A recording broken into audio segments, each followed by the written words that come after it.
Hi, my name is Catherine M. Walker and I'm the author of Unwanted, book 1 in the Emergence series. And today I'm going to be reading to you from chapter 1.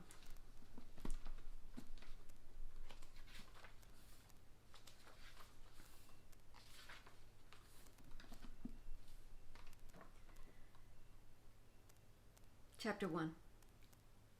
It took time to set up a village this way, but grateful villages were easier to manage than those taken by force. It was a tactic the warlord had used with great success in other villages that had been taken. Their enemy could always be relied on to attack a target as fat as this village. And while he and the warlord's forces would always fight the Cylanians, the warlord might as well get a double advantage from the fight. This way, they got to defeat their enemy and welcome a grateful, willing new village to expand the warlord's domain. Michael ruthlessly suppressed his twinge of guilt. People would die needlessly tonight. Not that the villagers would ever know his own warband, the Unwanted, and indeed all the warlord's forces in this region surrounded their village, watching, waiting for the Cylanians to attack the helpless villagers before the combined warbands would ride in to save them. But he couldn't really complain, nor could he blame the warlord. This was, after all, his own battle plan. More of them would die and suffer if we weren't here at all, Olivia said. None of them would die if we'd killed the Cylanians when I first received word of their presence, Michael said. They would. The warlord wants this village. There's usually more than one stupid person thinking they can fight us, Nathaniel said. Michael nearly snorted in amusement as his long-time friends and second-in-command for the Unwanted echoed some of his own thoughts. He pulled his attention back to the village. He'd always found the stillness in the hours before dawn eerie. The villagers, totally unaware of what was about to befall them, slept on. The only disturbance to the quiet night was the fighters around him. The creak of leather as they shifted position, the sound of their breaths, the slow, deliberate scraping of a sword being withdrawn from a sheath, the snort of a horse nearby. All of it sounded harsh and overloud to him, a herald that screamed the presence of the warbands to any who would listen. Yet he knew the soft lap and flow of the river masked even the inadvertent noise of hundreds of the warlord's fighters while they waited for the assault to begin. At least, that was all he would hear if he relied on his normal senses. But with the power of the veil to fuel his perception, he could also hear a steady, rhythmic ripple that disrupted the normal flow of the river. It was a sound he recognized. Despite the hour and the fact that he couldn't see them, boats traveled on the river towards the village. Now those in the boats were close enough he could hear the thoughts of the people in them. And while he couldn't speak the language, he recognized it. Cylanian.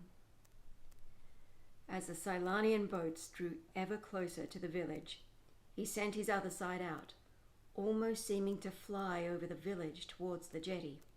The shadowy outlines of the invaders, with the muted glow from the power of the veil they held, came into focus. He didn't have to count their number. Sentries out in the vast interconnected river system had already counted them and reported back to him. 6 long wooden boats, each patterned with the same colours its occupants wore, each filled with 40 people. It was an odd way of a Cylanian raiding force. This attack force comprised all female soldiers, except for one Cylanian male. As the enemy drew closer to Michael's position at the edge of the village, he no longer had to rely on the veil to sharpen his senses. He could hear the slap of wood on the water, a faint splash as the oars broke the surface of the river, followed by a ripple as they passed, pulling them closer to the jetty. "Stand ready," he ordered. "Remember, the Cylanian male will be fighting somewhere in their midst. Kill the male and the whole attack will fall apart, making them much easier to kill." Michael sent his mind out, checking on each of the leaders of the other squads around the village, making sure they were all where they were supposed to be. He kept his eyes on the village, tensing as he saw the faint outline of 6 boats pull up to the shoreline, followed by the slap of booted feet running on the wooden jetty. Flames lit the darkness as the Cylanian raiders set boats along the water's edge alight, their way of preventing anyone following after them after they'd taken what they wanted and fled down the river. It was quite effective, or it would be if the warlord's forces weren't here. As the shadowy figures of the Cylanian raiders flooded into the village, a crack of splintering wood, a meaty thunk and a shriek shattered the early morning silence. It was the sound they were waiting for. The Cylanian attack on the village had commenced, yet still they waited. Michael gritted his teeth. Images, sounds, smells flooded his mind on replay from a time when the screams and flames were consuming his own city. "Everyone ready?" the warlord's strong, mental voice demanded. "We're in position, warlord. Awaiting your order," Michael said. Michael drew his sword, not bothering to check the position of his people. He didn't have to. All the members of his own warband would be formed up exactly as he'd trained them to. Calm flooded him as he waited for the one word they all knew was coming. "Attack!" The warlord's command rang in his mind, unleashing the combined fighters on the unsuspecting raiders and villagers alike. Michael dropped his men to barriers and sucked as much of the power of the veil into himself as he could hold. Exhilaration pulsed through him, and the chill of the veil washed through him. He knew his eyes and those of the Unwanted glowed with the power they now held. The veil fueled all of his people, making them stronger, faster, heightening their reflexes and senses. He ran from the trees, Olivia on one side of him, Nathaniel on the other, his people streaming behind them as they entered the now seething village to engage the Cylanian forces in battle. Switching to his other side, he could see the bright sparks of the life forces of the Unwanted and the other members of the warlord's troops, each burning brightly, fueled by the power they held. Then the duller, muddy pulsing of the villagers and Cylanan raiders alike. Viewed like this, they were indistinguishable from each other, although neither he nor any other member of the Unwanted would have difficulty distinguishing this enemy. The Cylanians all wore their odd, colourful garments that were as effective as his own fighting leathers, while they were alive and fighting, but reformed to mere silk when they died.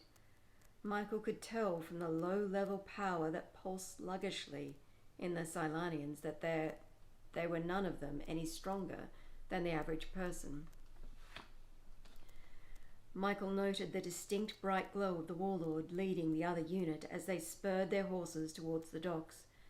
The Unwanted might have a third of the number of the soldiers of the other warbands, but he and his people were stronger, much stronger. The warlord fell on a group of Cylanians attempting to retreat to their boats, dragging the few captives they'd managed to grab with them as they fled. A flash in the dark wrenched Michael's attention back to see a dagger carving a path towards his neck. He flinched, raised his sword, and lunged desperately out of the weapon's path. Suddenly steel rang as a blade bearing the glowing symbol of the Unwanted along the length intervened. Michael ignored the wash of cold air as Olivia sucked in more power and struck the enemy to his right. The veil shimmered in response as a disk of power took shape. Olivia braced herself and thrust the shield forward. The Cylanian directly in front of them staggered, as if someone had hit them with a physical force. "Michael, pay attention!" A small mental slap accompanied Olivia's voice. Michael ignored his friend's exasperation and concentrated on the fight at hand. Everyone else could take care of themselves. He spun his own shield of power and shunted it up to deflect the enemy's thrusting daggers, and delivered a sharp jab into the Cylanian's neck.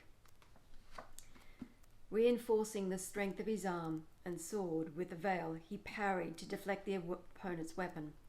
His opponent hesitated, eyes wide, as she tried to copy how he was using the veil. He lunged and slashed at his enemy. There was a slight resistance as his blade met the Cylanian's armor. He grunted in effort as his blade flared and sliced through her protective clothing. She staggered, one hand pressing to her stomach, and fell back. Michael ignored his fallen opponent to concentrate on the next one. Michael heard a faint sound through the veil, like air being sucked through a pipe, as the warlord drew in large strands of the power that wove all around them. An explosion shook the ground, vibrating through the air, causing Michael to stagger. Elemental fire leapt into existence on the Cylanian boats, casting a blue glow across the battlefield. The heat from the elemental flames rolled over him, fueled by the veil. Not even the water would stop it. The distraction proved fatal for the Cylanians. There was no such thing as honor in the warlord's ranks. Michael launched himself at another enemy whose back was to him and cut her down with a slash. Ignoring the spray of blood, he pushed forward, showing no mercy. His lunge with his sword running through another Cylanian as she spun to face him. He inhaled as he and the Unwanted were suddenly in a pool of calm, surrounded by madness. That's one Cylanian battle group down. Unless I missed my mark, that was the warlord who set the Cylanian boats alight over near the pier. He's battling with the second, Olivia said. Aiden's team has a third Cylanian battle group under control over near the far huts, Nathaniel said. Members of Michael's warband were quickly checking on the fallen and dispatching any of the remaining enemies. He drew on the veil and switched to his other side to assess the ebbing life force of the fallen. These won't survive. We can finish them later if we need it. Let's keep moving. Michael spoke only to the members of his own warband. He sensed more than saw them nod before they drew their power and ran further into the village, seeking the other Cylanian battle groups. As Michael drew near to the center of the village, the sounds of battle increased. They all picked up their pace towards the screaming and rounded the corner to find a group of villagers trapped by two Cylanian battle groups. Michael reached out with his mind and drew in more of the strands of the veil, almost shuddering as the energy flowed into him. He could see the other strands of the pure energy being absorbed into the members around him, and they used the strands of the veil they consumed to propel themselves forward. The village blurred as they surged into town square.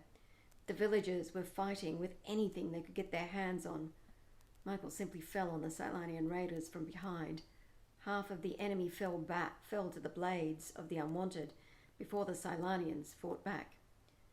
The villagers seemed to take heart at the relief the Unwanted offered. People attacked with an assortment of axes, brooms, kitchen utensils, even a couple of short swords. It was comical, yet somehow they pulled it off. The women of the village had held a defensive line in front of their men. One of the village men yelled, charging forward only for a thrust of power from one of the other villagers to pull him back. "Stay back, father. It's you these hellions want," a young woman shouted as she lunged, her sword slipping past her opponent's guard. Michael swore as the final Cylanian battle group swarmed in from the side. Despite the additional numbers, the lunges and strikes of the enemy became frenzied. Michael struck out and a Cylanian slumped to the ground, bringing the sole Cylanian male into sight. Michael reached out with his power, wrapping tight bands of the veil around the man, and pulled him towards him. The bound man's eyes widened in fear, and he desperately battled against the hold Michael maintained on him. Michael braced himself and lunged, thrusting his sword out as he wrenched his captive towards him.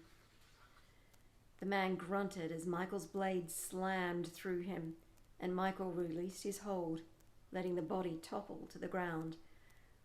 On the death of the male, in his other sight, Michael saw the fine tracings of power that spun like a web from the Cylanian male to all the Cylanian women shatter.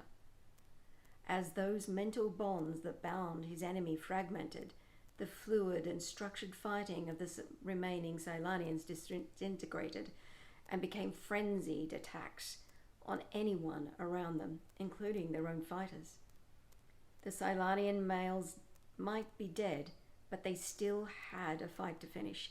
A flash of metal caught Michael's eye, and he twisted to fend off a sword that was striking for his heart. A blast of power from Olivia sent several of the Cylanians toppling back. Perhaps we should have waited for one of the other warbands to assist before jumping into the middle of this, she observed, as she fought off an attacker next to him. Michael had to concede Olivia's point. Being outnumbered by 4-1 were long odds, even for them. He lost himself in fighting, drawing in power and battering down their enemy, utilizing the power he held. He pushed a couple of Cylanians away to give himself a little breathing space, only to see them cut down from behind as another team finally joined them.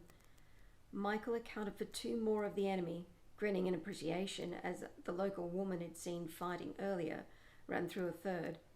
He almost stumbled when there was no Cylanians for him to kill.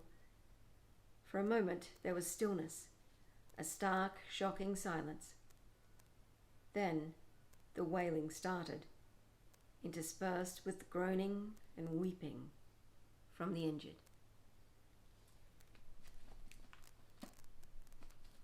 That's the end of chapter 1. I hope you enjoyed it, and we'll come back for chapter 2. Bye. Thank you for watching this reading. Find more Indie Author Reading Library performances on our YouTube channel, along with our Meet the Author interviews and recordings of previous panels. Hit subscribe to get notifications for every new video. Find us at glasgow2024.org and as Glasgow in 2024 on Facebook, Twitter and Instagram. Check out our cool merch on redbubble.com/people/Glasgow2024/shop and consider joining by emailing volunteers at glasgow2024.org.